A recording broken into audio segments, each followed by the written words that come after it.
Well, hello everyone. This is going to be the very first installment of my YouTube channel for Twin Flame Men 101. My name is Wayne, and I am a twin flame. The purpose of this channel is not going to be necessarily to break new ground. I'm not presenting myself as an expert or a teacher or a mentor of any type.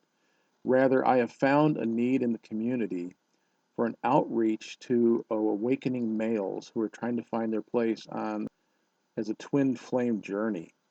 And as I have spent a lot of time on my own path, as I have spent a lot of time with the women, or as we call them, the divine feminine on this path, I've learned a lot from their perspective. And so I'm presenting myself as kind of like a segue for men that are awakening to ease your journey and make it a little easier. There's other men out there, and I just didn't think that the way they present themselves was easy for the guy whose simple thought at this point is, man, what is wrong with me? I just can't get this chick out of my head. You're the guy I'm trying to talk to right now. Okay? So there's other guys out there that have pretty good information. There's other wonderful teachers out there. As a matter of fact, I plan on endorsing and supporting a few of those as we go along. So let me tell you a little bit about myself. I'm in my late 40s. I live in the Midwest of the United States near Chicago, and I live by myself. I have a couple cats.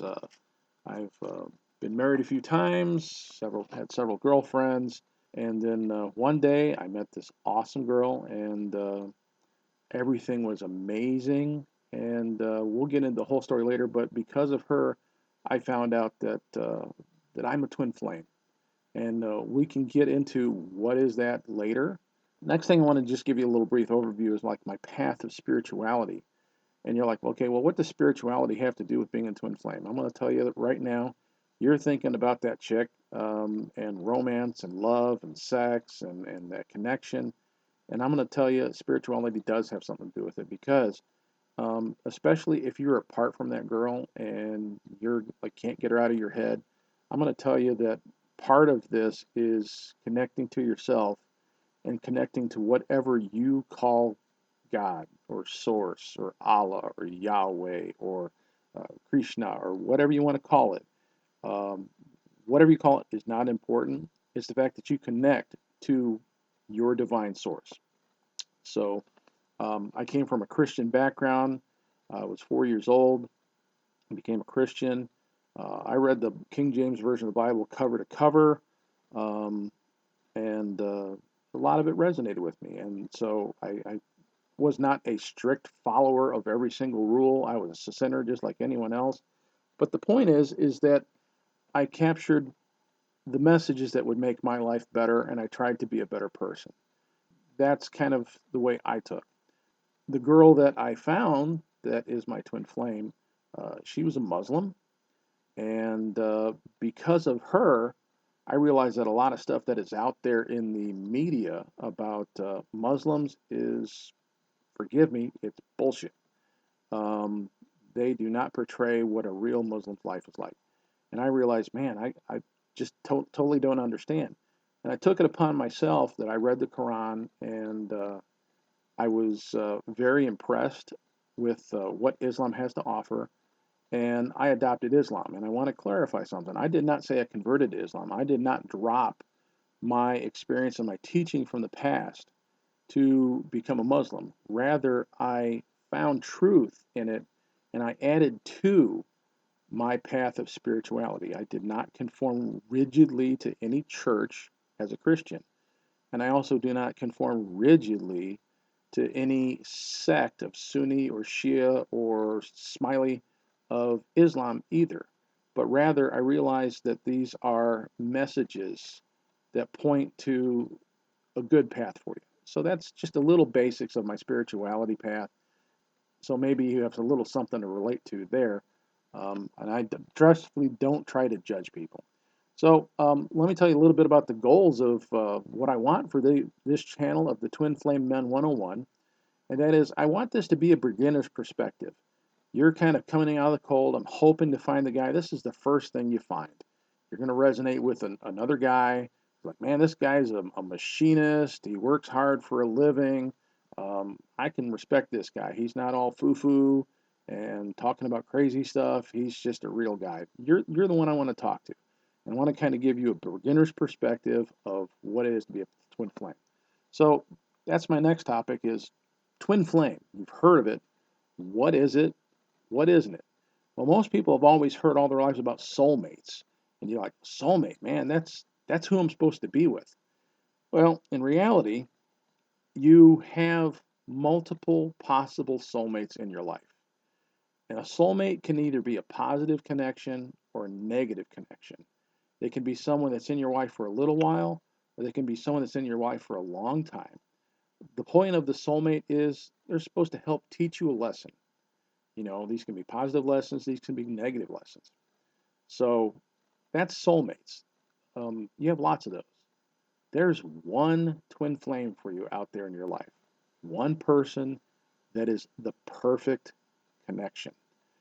Now, why is it the perfect connection? So I'm just going to touch on a concept for you right now that, may be a little hard for you to swallow if this is the first time you've heard it. A lot of you probably already heard it if you found your way here.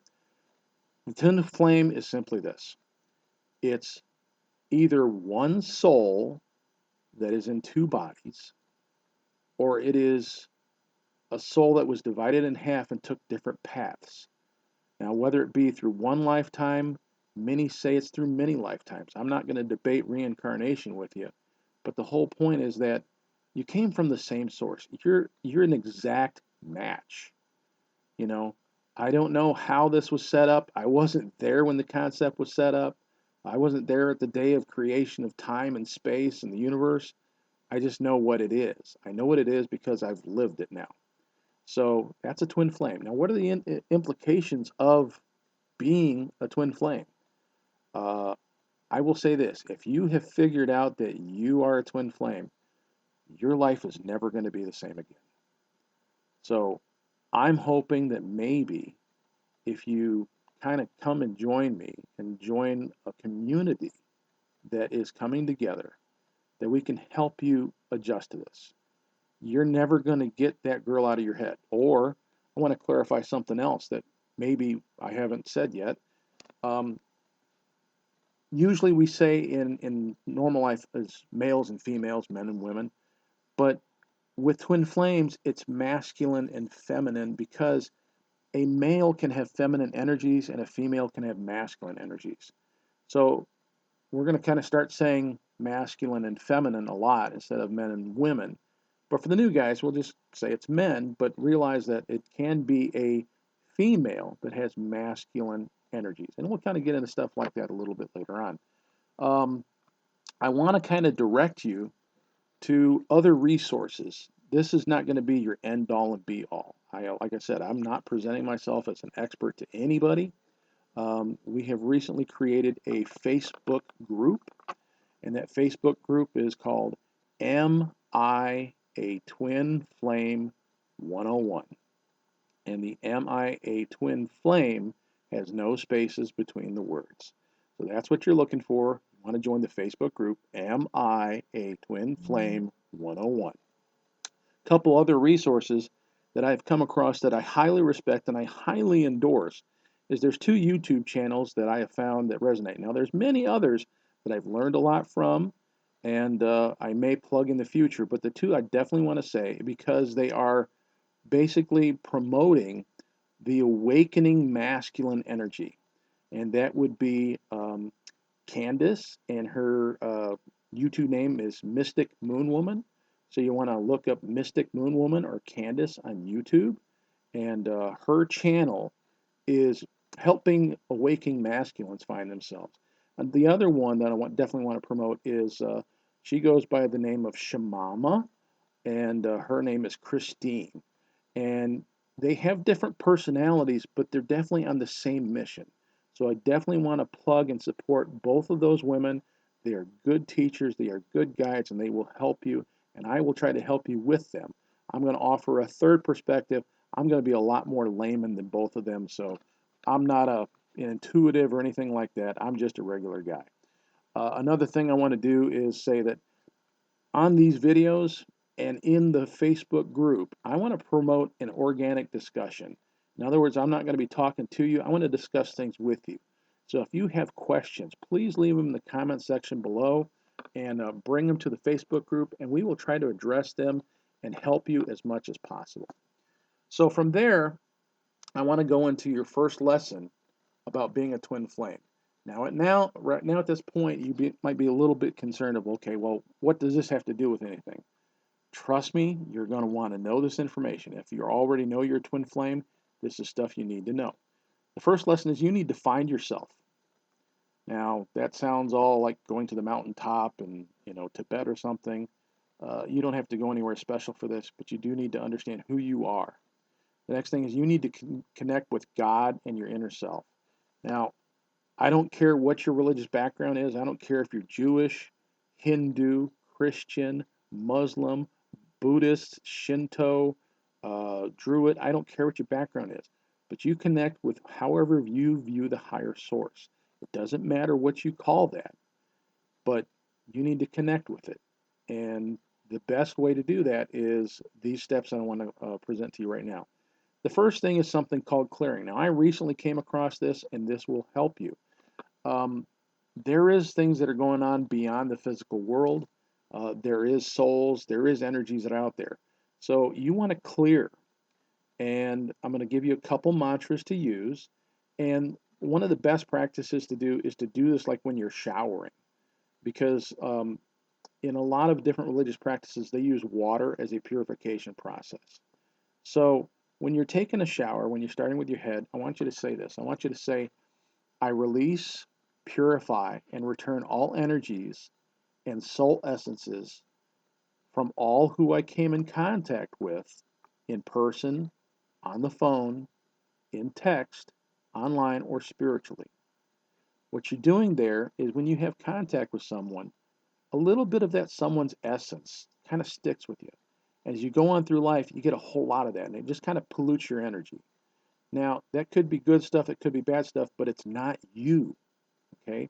You're not going to be able to get in contact with you, your true essence, your soul, your spirit, your higher self, whatever you want to call it. You want to get in contact with you.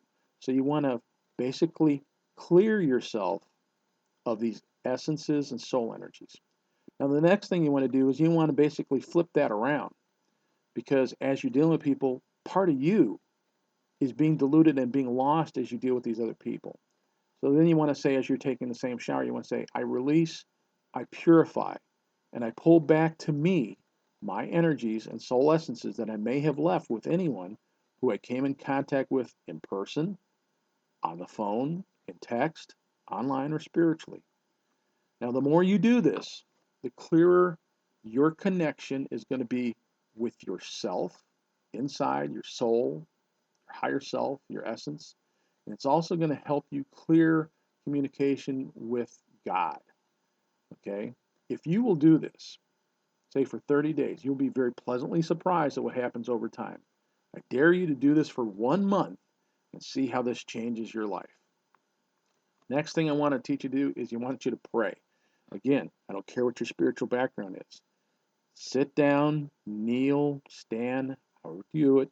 I want you to pray. I want you to dedicate a little bit of your time every day. Hopefully, maybe 5 minutes. Pray. Talk with God. Listen to God. Make your request. The first and easiest thing you need to do, be thankful. Be thankful for everything you've got in your life. Be thankful for who you are, all your life experiences, everything good and bad, because it's brought you to where you are today. The next thing is meditation. If you're not real familiar with meditation, meditation is simply this. You sit down, get quiet, you relax. You want to clear your mind. One of the easiest things to do, sit still, be comfortable, and just pay attention to your breathing. Let your mind go blank. This is going to be real hard if you've never done it before. Your mind is going to start going all sorts of places, have thoughts running through it. The point is to start meditating and start clearing your mind. Sometimes it takes many times to do this before you can have a clear mind. You go, well, why do I want to have a clear mind? That's counterproductive. The higher thought stuff. Trust me on this. If you clear your mind, you're going to make yourself more aware to personal intuition. You're going to be able to hear God or angels or your higher self or whatever. Um, Things that maybe your subconscious is working out will pop into your conscious mind. But if you don't clear your mind, you're not allowing something to cut through all that chaos. So spend a little bit of time meditating. Next thing you want to do, and this is going to be difficult for most people, especially if you're like I used to be, and most people want to control their life. Like ever since we were primates, we wanted to pick up a tool and we wanted to change our own environment. And this is translated how we do things. We want to control our environment and especially the people around us. This is not always good. Sometimes when you are trying to control everything, things will backfire on you. You need to allow some things to happen. You need to allow things to flow right. And if you get too attached to things, it can backfire on you. So I want you to practice something called detachment. And detachment basically means, hey, it's going to just work out. It's going to be okay. Even if it makes me feel uncomfortable, even if it makes me feel hurt, I'm not going to freak out. I'm not going to get mad. I'm not going to cry. It's just going to be like, well, I kind of like analogies. And if you listen to this channel a lot, I'll probably start referring to movies a lot. So I was like a Star Wars guy. And basically think of yourself as a Jedi. You don't want to get too attached to things. So this attitude of detachment will serve you well. Now I'm going to come back to that detachment because if you already know you're a twin flame, this is very important in resolving a phase called separation. Okay. Now, how did this change my life? I got to tell you, I was really, really hurting when my twin flame left me. She left me back in March of this year, and we started this period called separation. We'll get into that another time. There's a lot of other resources out there that'll explain what separation is. And because I wasn't detached, because I wasn't spending time in prayer, because I wasn't meditating, because I wasn't clearing, I was not in touch with myself. I was not in touch with my Creator. As I spent more time in prayer, as I spent time meditating, as I spent time clearing, as I started to learn how to detach, I found a lot of peace. I found a lot of self control. And a lot of the torment that's going on in your life, whether it be through your environment or even as you're trying to reconnect with your twin flame, a lot of that goes away. So I highly recommend that you clear, you pray, you meditate, and you practice detachment. You'll find a lot of peace, and then happiness becomes a choice.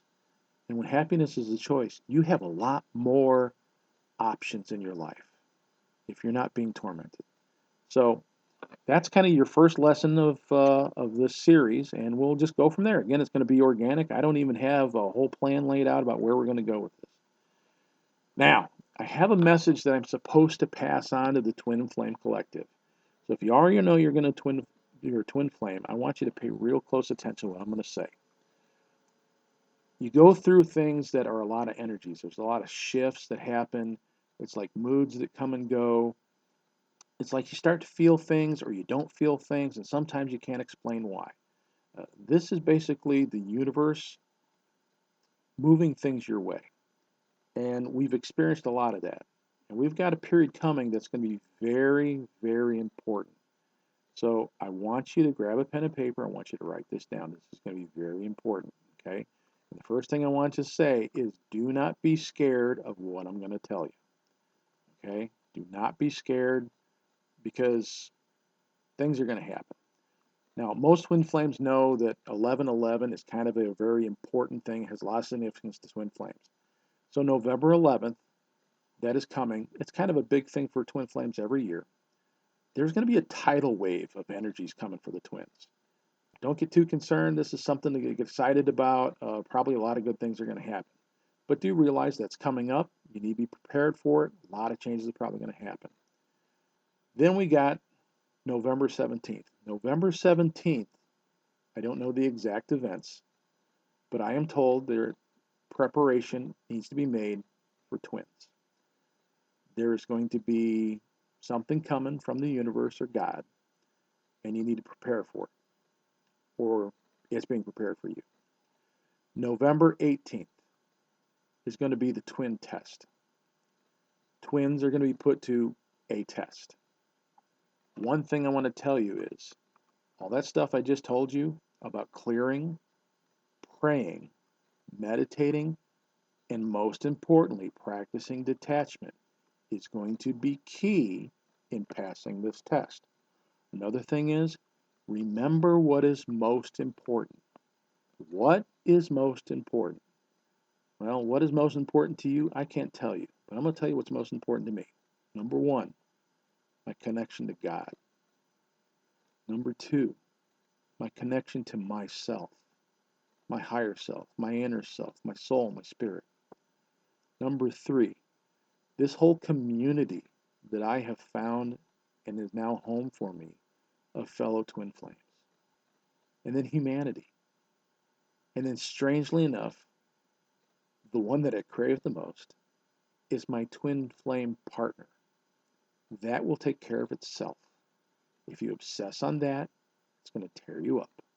So I'm really advising you, even though it's your first reflex, let that be last. So those are my priorities. I'm not sure what yours will be. That's just my recommendation.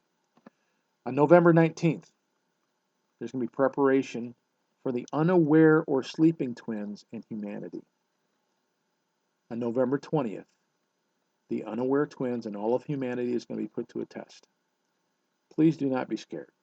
I know it kind of sounds a little biblical. I can't tell you exactly what's going to happen, but do realize it's not that scary. Then on November 21st, there's going to be a pause or day of rest. And on November 22nd will be the results and judgment. Again, I want to remind you, be calm, stay grounded. Everything's going to pass. It's not going to last. So anyway, this is my very first video. I hope that a lot of you go check out the Facebook group, AmIaTwinFlame 101 in the Facebook groups. And we're going to be in there. We're welcoming the awakening masculines. Now, all awakening twins are welcome to come. Feminine, masculine, male, female, it doesn't matter. But we're really targeting the awakening masculine because there is a whole community that is awakened feminine. And the vast majority are waiting for the awakened masculine to join them. Now, my next video, I kind of want to get into what the awakened feminine wants to tell the awakened masculine. So please come back for our next installment.